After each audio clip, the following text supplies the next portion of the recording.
Oh, baby. We are live on YouTube. Took long enough. Sweet baby Jesus. Thank you all for being so patient.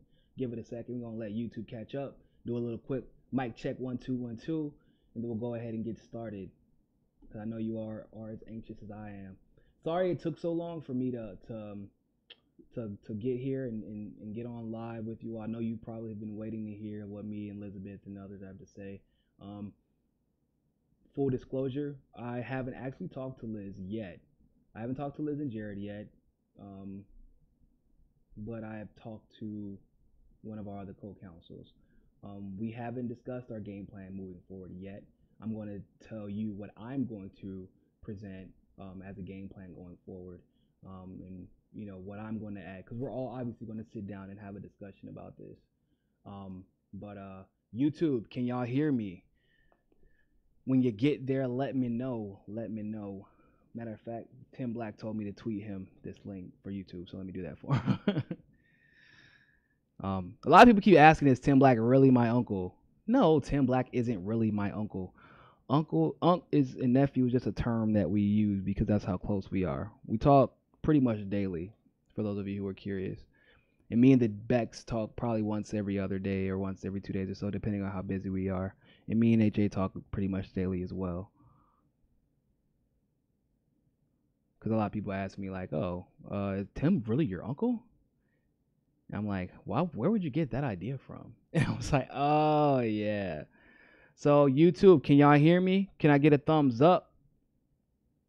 Okay, they said they're hearing me loud and clear. Let me send Tim this link, and we are good to go.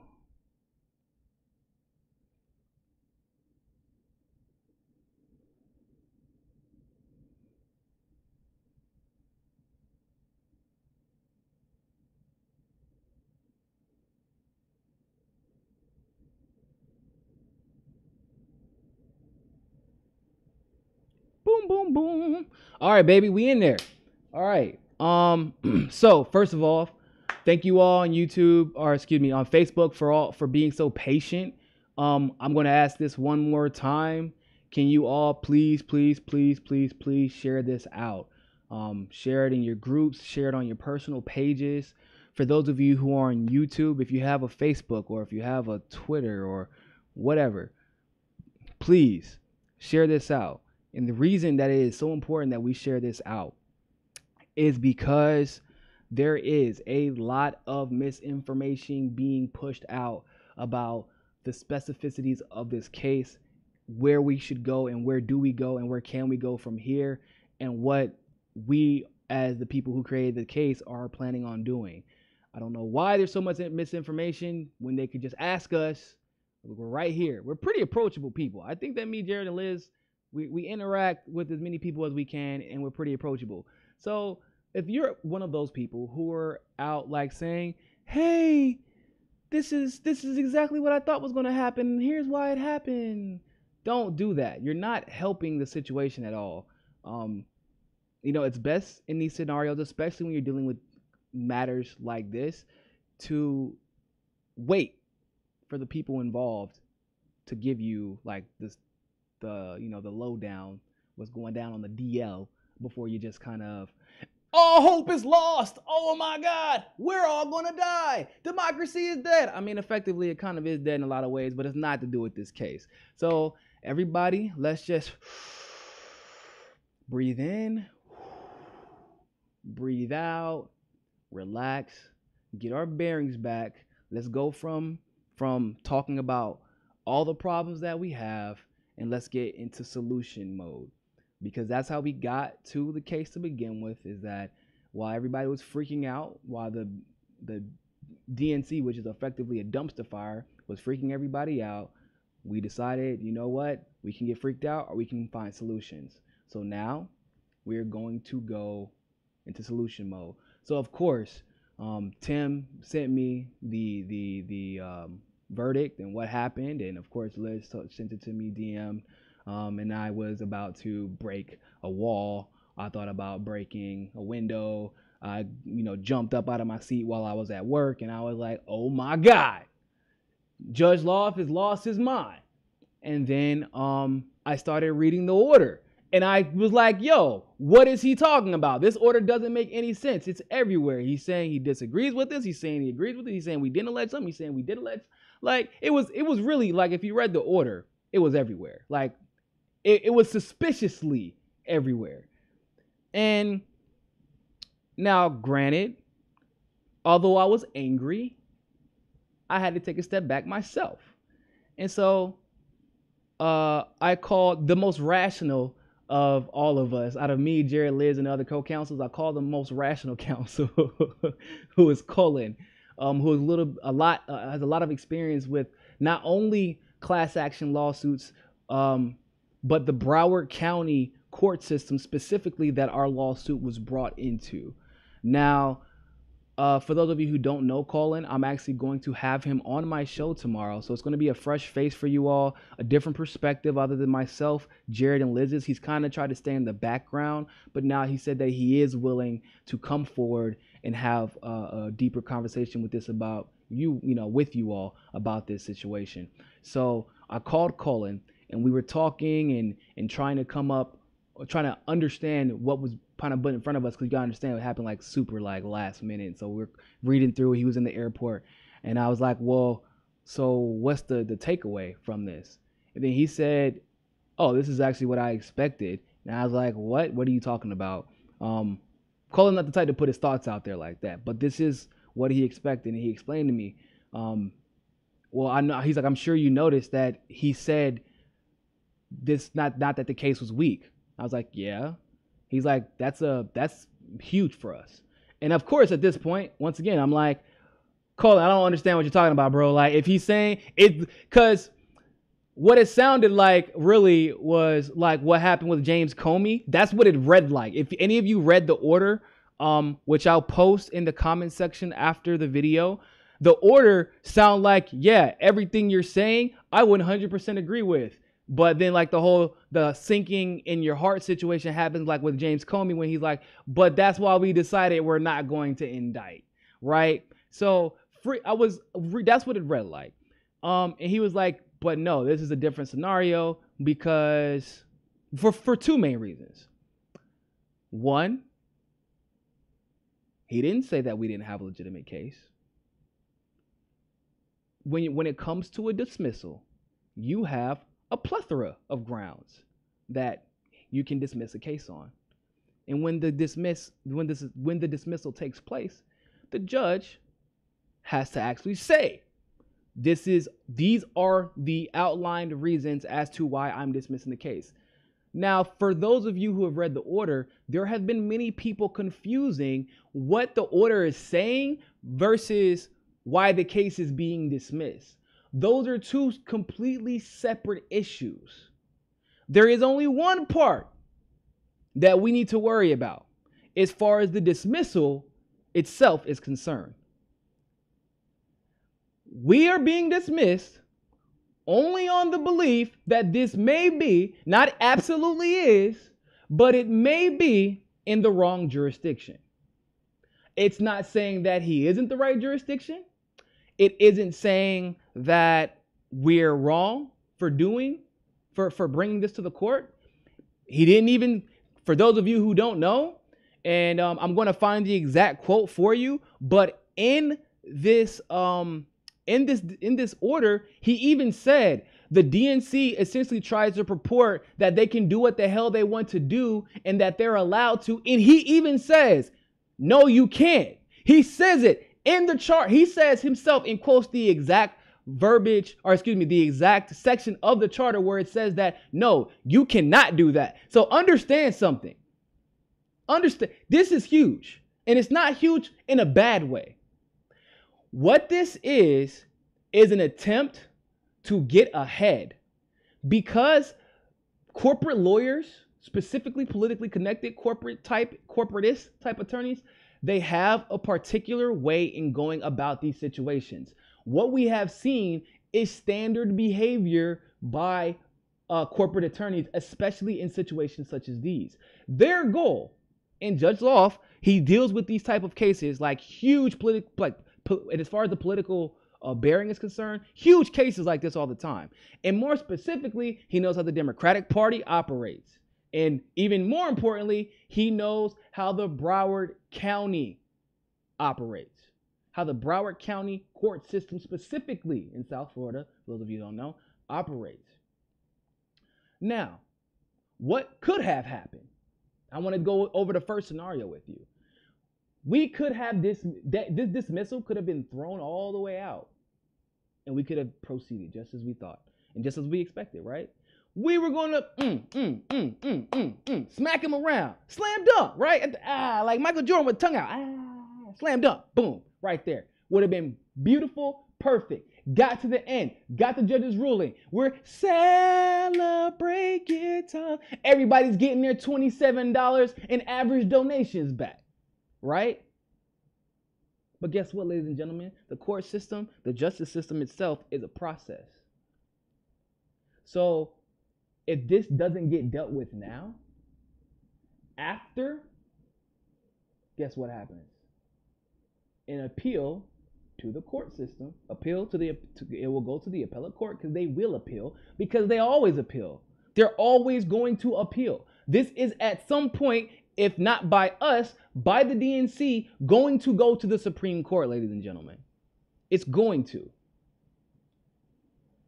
This is why I stress time and time and time and time and time, and anybody who has watched me, I said, I do not want Hillary Clinton to be president of the United States of America. Well, what about this? No.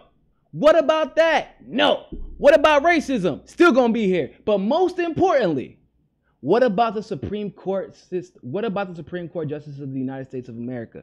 Ladies and gentlemen, that has been the most important reason why I said we cannot have Hillary Clinton pick the Supreme Court justices of the United States of America, because all hope of accountability of the establishment and the corrupt Democratic Party, and hell, even the Republican Party to a degree, all of them would be walking off scot-free, and they would waste no time. They would say, this is a slam dunk. We'll get it to the Supreme Court, which is probably and possibly the most politicized part of our justice system to date.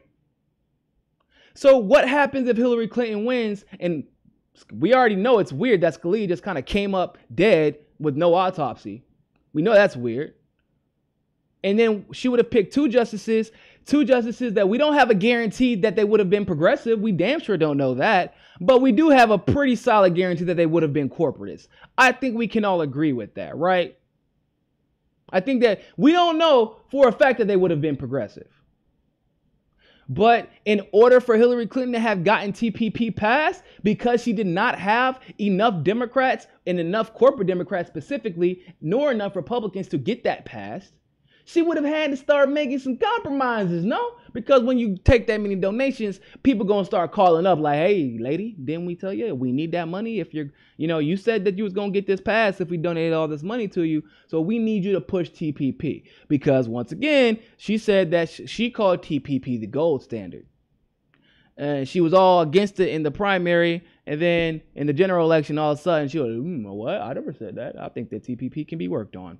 So what would have happened is, not only would we have probably not gotten a progressive Supreme Court justice, we would have gotten an establishment, middle of the pack, or right-wing Supreme Court justice. On top of that, that would be at Hillary Clinton's beck and call in the midst of one of the biggest the biggest political lawsuit of all time. So we needed her to lose. We needed, weirdly enough, hope I never have to say this shit again, we needed Republicans to be on the Supreme Court because of how highly politicized the Supreme Court operates. How highly politicized the Supreme Court operations are. It's fact. Not on every case are they like this. But on high profile cases like this one will be, like this one already is, it would have gotten politicized and they would have killed it. So yes, we might have won. We might have won if we didn't get this motion to dismiss. If this motion to dismiss didn't get pushed through, we would have won. You know how we know we would have won? We can say with confidence, I can say with confidence, when the judge says The DNC is attempting to say that they can do what they want to. They can't. He said this in the order. Matter of fact, let me go ahead and pull that up for you so that I can get his exact quotes correct. Because it is important, I think it's an important aspect of the entire discussion to make sure that you all understand how the judge has been essentially, I don't want to say guiding us, but he's been kind of guiding us to let us know, oh, well, don't freak out. So here's what the judge said. For their part, the DNC and Wiseman Schultz have characterized the DNC charter's promise of impartiality and even-handedness as a mere political promise and political rhetoric that is not enforceable in federal courts. The court does not accept this trivialization of the DNC's governing principles.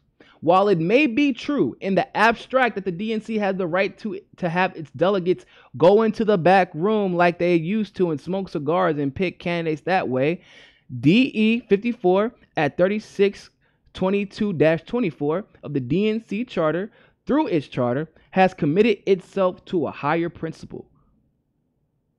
The judge just said, no, you can't actually just commit fraud. So in other words, ladies and gentlemen, things are not exactly as they appear to be.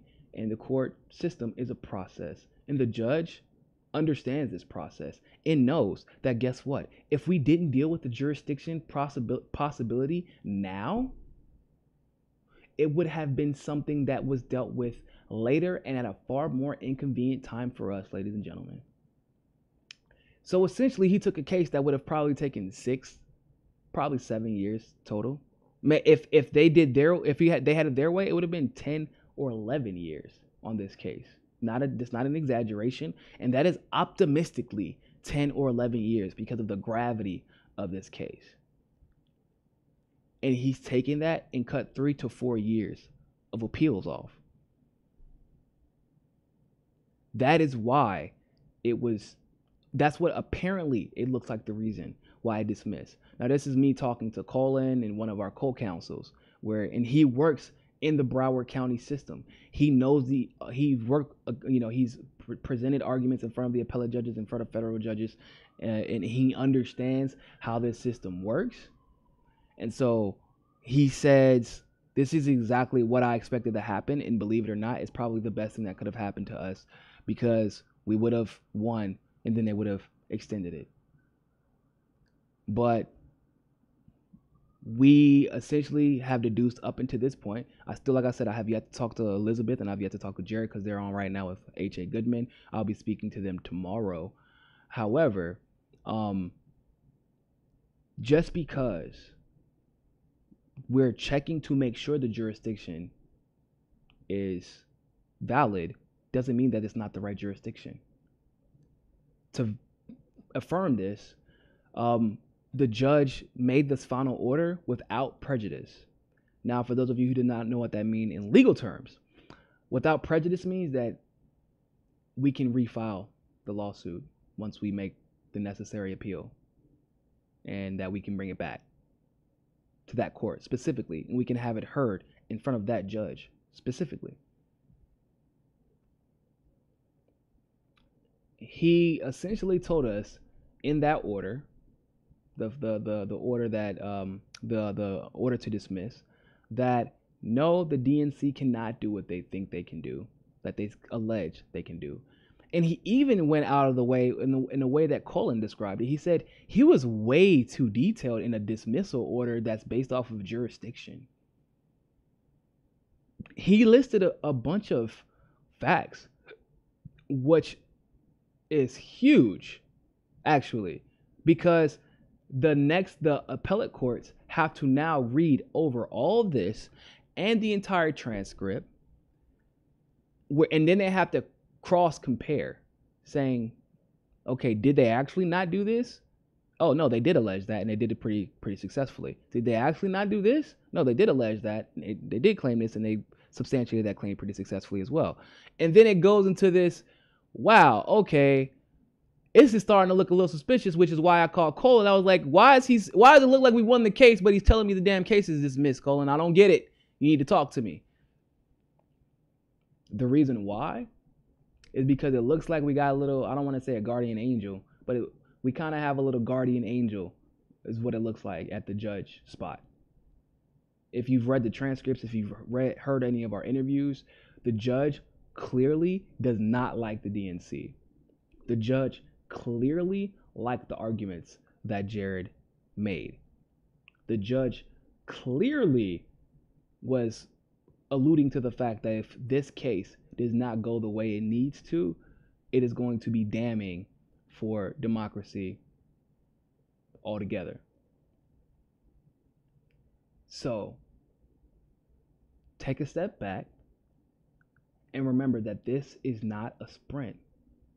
This is a marathon. This is, by the time this is over, I fully intend to be in some type of political office. That's how long I think that this is going to take in total. And I'm not joking about that. I think like it will legitimately take that long. The way that corporate attorneys work is that they prolong and they prolong and they prolong. Understand something. What they are hoping to do right now, is to make it, the DNC specifically, they're like, we need to prolong this until we put another Democrat in power who can essentially circumvent the system so that they don't have to deal with us. Which we knew that was going to be their plan the entire time. They're going to push it back and push it back and push it back. And guess what? There's a very good chance that if the judge did not do this right now, they would have been able to push it back until they got another Democrat in office. Because history just shows that once 8 years of a particular party is in office, they always get tired of it and they move on to the next thing. We can't just get freaked out. We can't get discouraged. I know some of you all don't like Bernie Sanders, but I'm just going to use him as a metaphor or as an analogy, just because it's important to understand why politics is essentially 3D chess. And I'm going to, like I said, just like the case, I'm going to explain this to you and just the reality of the situation. It may not be the prettiest outcome, and it may not look pretty because you have like so much faith in the details of our case and how strong it is, because it is strong. But sometimes you have to step a little bit backwards to go forward. You have to. Like, I can't stress enough that politics in general, in the court system, it's politics, it's political. When Bernie Sanders lost, we were so discouraged because we were like, go third party. You can do it. You can win, because we underestimated how corrupt the system is. There are still people who believe the lie that Jill Stein did not get 5% of that vote, that Jill Stein and Gary Johnson did not at least have 10% support of the population to get onto that debate stage. If you know politics and you know how the precincts work, the Green Party does not run the polling stations. Democrats and Republicans do, depending on that district. The Green Parties did not control the paperwork. Those are all establishment Democrats who control all of that. That the system is that deeply corrupt and co-opted. It is. Bernie knows this, and he knew that. He wanted to go third party. I'm positive, maybe not necessarily to the Green Party, but I know he probably wanted to go third party, but it wouldn't have mattered. Because all of a sudden, guess what the new narratives would have been? Bernie Sanders calls Donald Trump to be president, and then he no longer has a chance to run again.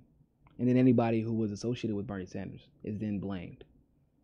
And then his entire message is delegitimized, as if they already haven't been trying to do that enough. Now, he could have given up. When he realized the system was that big that he even had to take a step back and say things that he didn't like, he could have just said, if I can't do it exactly how I want to do it, and push and push and push and push, then I'm just going to step out. But no, he did not do that, because he didn't know if there was going to be a viable third party. He didn't know if he was going to have to run again in the Democratic Party. He didn't know what the outcome of this lawsuit would be. He didn't know what the outcome of these RICO suits would be. He didn't know what the outcome of Hillary Clinton would be. He didn't know if Trump would be great. He didn't know if Trump would be horrible. All he knew was that I want to run again. We were totally unprepared for this shitstorm that we had to deal with. And if you say that, oh, we could have just, I'm telling you this. I investigated this woman for hours and hours and hours and hours and hours a day. Okay? Hours a day. If you think that going to a third party would have magically solved all of our problems and ended up just with green flowers, it just wouldn't have happened. And then, of course, we know now that Bernie Sanders has been very open in saying, I haven't ruled out running. And then he also has come out and said that he's open to a third party now. Because in 2016, he couldn't have possibly known if there was going to be a viable third party, nor could he have possibly known what the status of the DNC and the Democratic Party would have been, nor could he have known how unpopular or popular they would have been. Because given all of the propaganda that is being shoved down our throats daily, just like with this lawsuit, we did not know how we would be able to measure the Trump effect on the Democratic Party, if it would boost their fundraising, if it was lower, so this is just like this case. There's a lot of angles that we have yet to be able to measure. However, you have to keep pushing forward.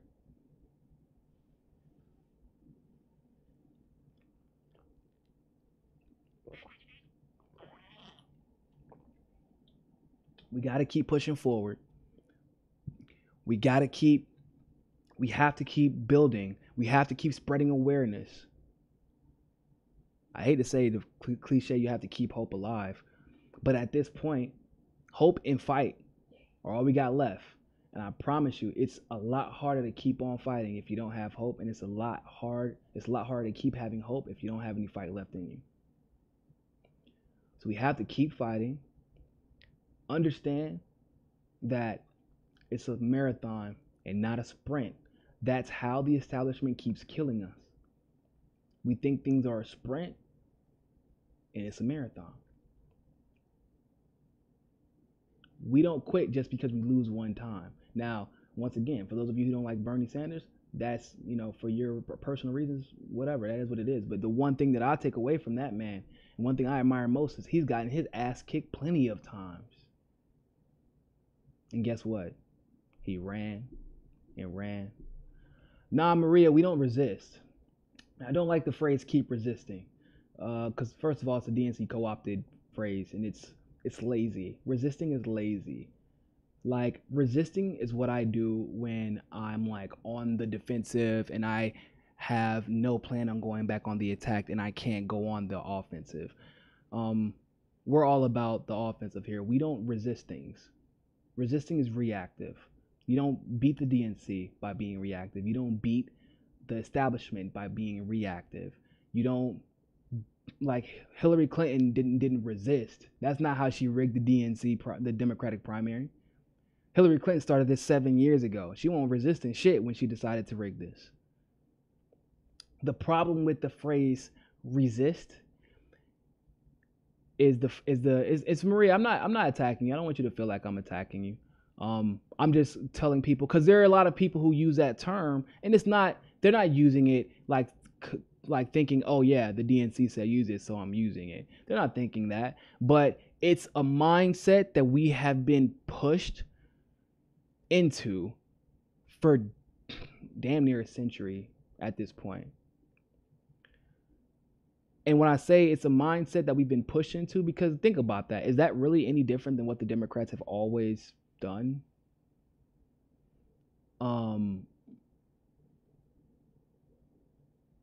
What this is the power of us. And I want you all to really understand this. This demonstrates the power of us. So the Democrats have done what exactly for civil rights? What they didn't do interracial marriage. That was us. A couple went all the way to the Supreme Court and appealed and appealed and appealed and appealed and appealed, and they won because they fought. They came from us. They weren't legal experts, and at that time, legal expertise didn't matter anyway because racism was stronger than what legality was at the time. So what? They obviously we know that the Republican Party of Abraham Lincoln was a little bit different. So, but I mean, it took literally going to war and them needing us to fight in their war for them to end slavery and the economy about to crash for them to finally be like, okay, I guess. So like they didn't end slavery. The Democrats nor the Republicans really ended slavery in a sense. The economy did. Desegregation of schools. I mean, was there like a national vote on that? I don't think the National Democrats did anything about that. I think that was like first individual school districts because people kept boycotting and boycotting and fighting and fighting and fighting. Equal rights for marriage. That wasn't the Democrats. That was people fighting and fighting and fighting. No, they didn't have all the best connections. No, they weren't politically astute. No, they didn't have Juris Doctors and they didn't have the best attorneys in the country and all the money in the world. People like us continued to fight, not resist. They didn't resist the system. They said, I'm going to topple the system. Well, but don't you know that no, because guess what? When you resist, that's how Jim Crow happens, ladies and gentlemen. That's resistance. Oh, we didn't let them, at least we're not slaves anymore. We have some of our rights, but they're going to take the rest of them away from us. You don't resist, but the Democrats keep telling us, let's resist. No, because if you would have did your damn job to begin with, if you would have passed single payer to begin with, if you would have actually started dealing with the real race issues in this country, we don't have to have a Charlottesville being used against us, trying to brainwash people into thinking that racism is like it's all or nothing situation. Like, oh, it's super racist here or it's not racist at all. It's in between. It's a nuanced discussion. But the Democrats did not want to have a nuanced discussion. They wanted you to resist. But if they would have did what they were supposed to, we wouldn't have to resist right now. They have not, all these civil rights that they quote unquote try to preserve, which they don't even do a good job of that either. But all these civil rights, we got us these civil rights. It wasn't by vote. Lyndon Johnson had to sign off on the civil rights amendments. So Lyndon Johnson was a fucking racist. He was racist as hell, but he knew where his bread was buttered. We did that. It was us. It was us. It was a pastor. It was a public speaker. It was to a married couple from Miami. It was an old white guy who couldn't get elected from office and couldn't even hold down a job because all he wanted to do was fight for equal rights. It was us, time and time and time and time again. So no, we don't need to resist a damn thing. And I'm tired of resisting. It's time for us to go on the offensive. And that includes taking down both the Republican establishment and the Democratic establishment. And anyone else who thinks that they're going to slide past the moral and ethical necessity to uphold our rights and do what's right by us. I don't mind mistakes. Mistakes are one thing.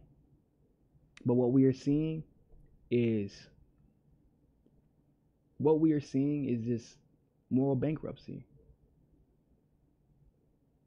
And this lawsuit, this DNC fraud lawsuit, is not over. Ladies and gentlemen, it is just beginning. So my recommendation and Colin's recommendation, which Jared and Liz probably have already said on the HA show, we're going to recommend to appeal. We're going to sit down. We're going to talk about the arguments. We're going to talk about the long game. We're going to talk about the short game. We're going to talk about you all. We're going to remind ourselves what this means to everybody. But for me, they don't know this yet, but I really want to push to raise money for this case. And the reason why is because Jared, Liz, and Colin are working to the bone. And this is going to be a long, long, long journey. And although they don't want to take any money for it, and I found that extremely admirable, I really, really, really want to do that for them. Even if it's a secret, which they'll probably find out in less than a day. They might have to accept my charity this time. They've done a lot for me, so. But I would love to know your opinions on that. If you all think that I should try to start an effort to help with that case, because I think it's important. I think this is probably the most historic political case. I mean, the judge said, yeah, you pretty much won, but this is what's going to happen next.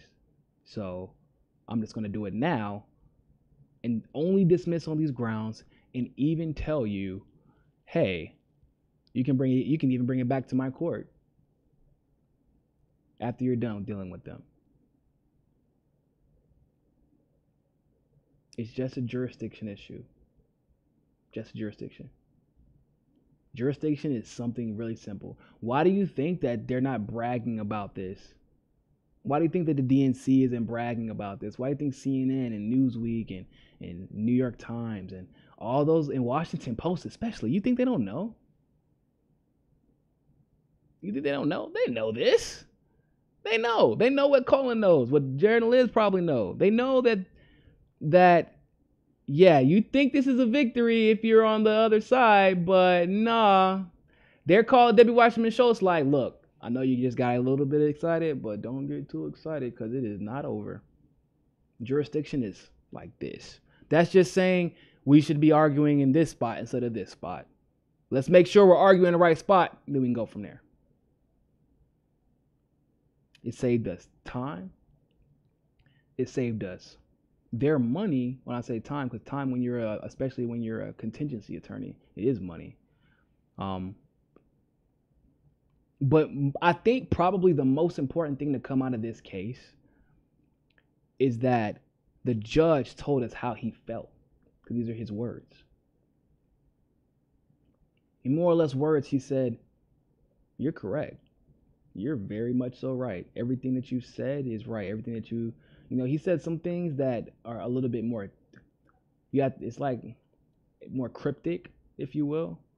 And me and Colin have our reasons for believing. We think we know why he did what he did as far as those things. But it's important to know that this is a long game, not a short game. The judge made it very clear the DNC could not do what they did. He went out of his way to mention that. I read the quote to you all earlier. He said they attempt to say that they can rig this election, and he give the exact quote from their charter as to why that is not the case. Jurisdiction is the issue. Super chat on YouTube says, thank you, Niko, for what you do. Oh, I appreciate that. I appreciate that a lot. Thanks for showing love in the super chat if you're on YouTube. I always appreciate the super chat love. But yeah, it's not even really, for Jimmy, it's not even really a matter of going back to the drawing board, believe it or not. It's more so just a matter of doing what we have been doing and just staying motivated. Keep continuing to spread the awareness. A lot of people probably online are like, what the hell is going on? What is this lawsuit people are talking about over Twitter and Facebook? I've never even heard of it. So that's a good thing. But please don't let these Facebook lawyers like convince y'all things that are not true, because I've already had to deal with a bunch of Facebook lawyers. Because like I said, so I was YouTube. I said I'm going to save this story for y'all because I was waiting for y'all to get up. But so on thanks Tim, I appreciate that. Tim Canova said right on, never give up the fight, and I 100% agree with him, and we don't plan on giving up anytime soon. Tim Canova is obviously a huge proponent of never giving up the fight. He won't say it, but I'll say it. He got cheated. He got cheated. In more or less words. If you're from South Florida and you've heard the stories that I've heard, and I'm sure that he has heard as well, they don't like Debbie Wasserman Schultz down here. But Tim got right back on that horse, and he said, you know what? We're not just going to keep fighting because the system is rigged. What we're going to do is we're going to try to change that system, even if we have to keep fighting until we do. And you know, that's the kind of people we need in the fight. So thank you once again, Tim, for continuing to run and run yourself into the ground. And but yeah, there was a lawyer on Facebook who was on Jordan Sheraton's page because he tweeted out that, you know, the case had been dismissed. And he was like, oh, that's what I thought. I was like, why did you think that? Because Facebook lawyers always know. They always know. I have all this experience. So anyway, he was like, I thought the case was I thought the arguments were tenuous. I was like, okay, did you read the order? And he was like, of course I read it. I'm just judging based off of my 33 years of experience. I was like, okay, so the thing about experience, right? Like I was saying earlier to Facebook, I know NBA players. I'm a big athlete. I'm a big sports fan. I know NBA players who have been playing in the league for 17 years and are no better right now than they were 17 years ago. So just because you have experience doesn't mean you have the right experience. So first of all, that's what we call a logical fallacy. That's an appeal to authority, even if it may be illegitimate. So he's decided to tell me, with all of his experience in the Broward County court system, that the arguments were weak. That's why it got dismissed. When the order very clearly stated it was over jurisdiction, and it had nothing to do with the strength or the weaknesses of the argument. In fact, he used the charter that we quoted, saying that the DNC actually could not commit fraud, like they have alleged they were able to do. So you're going to see a lot of people saying nonsensical, braggadocious claims. I knew that this would get dismissed because the arguments are too weak. And I want you all to actually copy the part of the freaking order and show this has nothing to do with the arguments themselves. Super chat from Ed Wagner. We got to get rid of these lifelong politicians. God knows it. We really, really, really, really do. Politicians are weak. They're horrible. And this is, once again, for those of you who are just joining, this is going to go to the Supreme Court. I almost have no doubt in my mind at this point that this is going to go to the Supreme Court. And we're going to fight all the way there if we got to. I'm okay with that. The time's ticking against them. It ain't ticking against us. Last time I checked, there was a Republican president. And last time I checked, that Republican president is not too fond of the DNC. And he probably won't appoint people who are. That's just mine. I mean, like, it's been petty.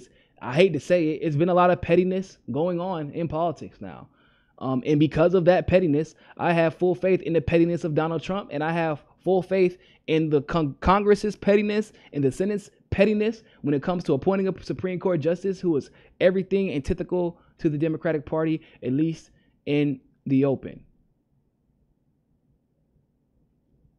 I think that that's a pretty fair assessment because, well, pettiness is reigning supreme in politics right now. So with that being said, I'm going to have Colin on tomorrow, one of our co-counsels. I'm going to give Liz and Jared a break. But I'm going to have Colin on tomorrow. We're going to talk. He's going to give his legalese, as I like to call it. He's going to give his perspective on it. And I definitely Um, we need to work on ourselves. Yeah, I guess we do need to work on ourselves. But anyway, you definitely should watch because Colin's going to give a more detailed perspective than I feel comfortable giving because I'm not the attorney. But the dude knows what he's talking about. He's one of the best attorneys in Broward County. Not even a joke. This dude is he's not a game. That there's a reason that Jared brought him onto the case. Extremely dedicated. He's a guy who has experience fighting for us, if you will. He's a former public attorney before he went private. The guy is amazing. So I definitely encourage you all to watch. I think I'm going to do about 4 p.m. Eastern Standard, between 4 and 4:30. See if we can do it around then.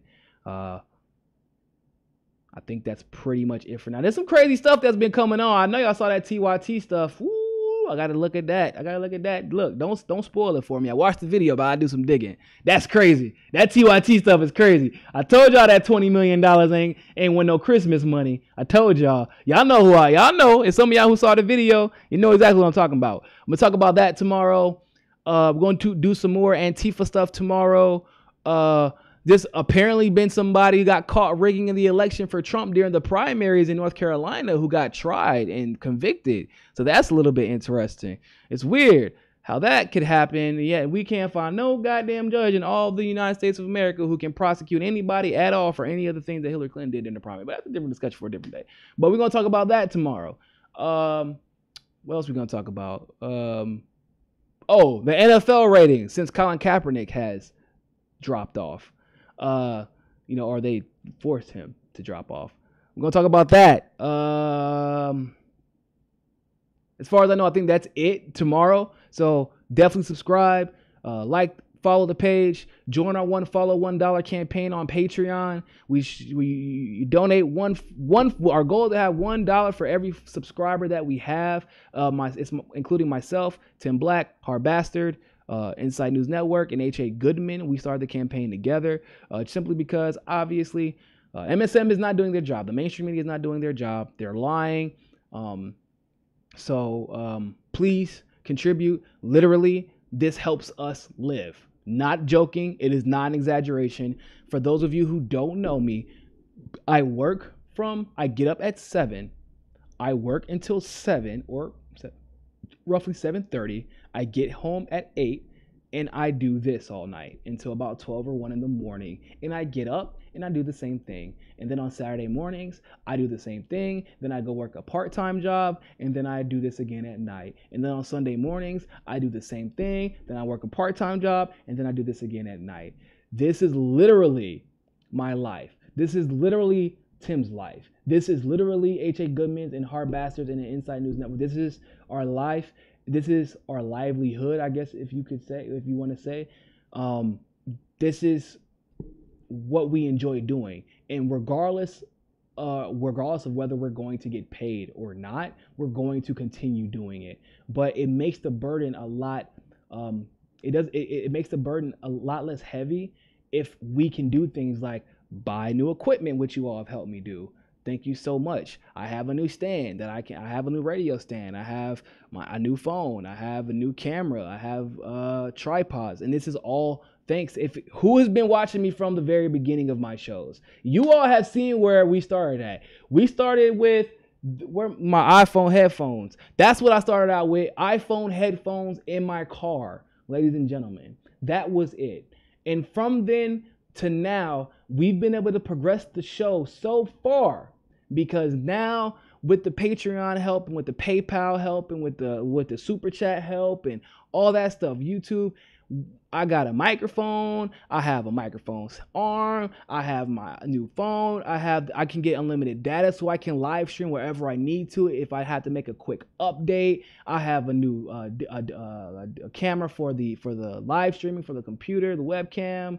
I got multiple microphones. Like, you all have made this possible. I am still catching up from being homeless 6 months ago. So if it wasn't for you all, I would not be able to do this, and I cannot thank you all enough. But that's just me. I'm a little bit more open with my situation because I consider us, especially on Facebook, we've been together for so long. I consider us family, so y'all know I'm very open about my personal life with you all. Like, this is my situation. So imagine what like Tim, who has a wife and kids, HA, who has a wife and kids, Harbastard, who has his wife and his family. Like, they have families that they have to support, and they spend all of their time where they could be going out and making money like with legitimate careers. Because you got to remember, HA was a frequent contributor on CNN, a frequent contributor still to a degree on Huffington Post, but not as much. You know, this helps extremely. And it makes sure that we can not have to worry about survival, and we can work on and worry about doing what we do best and what we love to do, which is bringing you the unmitigated, totally objective truth. Thank you all so much for watching. The Patreon link is for YouTube is in the comment section. I will post, for those of you who have my Patreon, if you don't mind posting it in Facebook, that would be awesome. But if you haven't, if you can't find it, I'll go ahead, and it's at the top of my Facebook page, by the way, also, so you can look there as well. But I'll post in the comment section. So I will see you all tomorrow. Don't freak out. Relax. Ooh. Breathe. It's just getting started, baby. Don't worry about it. And always remember, find your balance. Peace.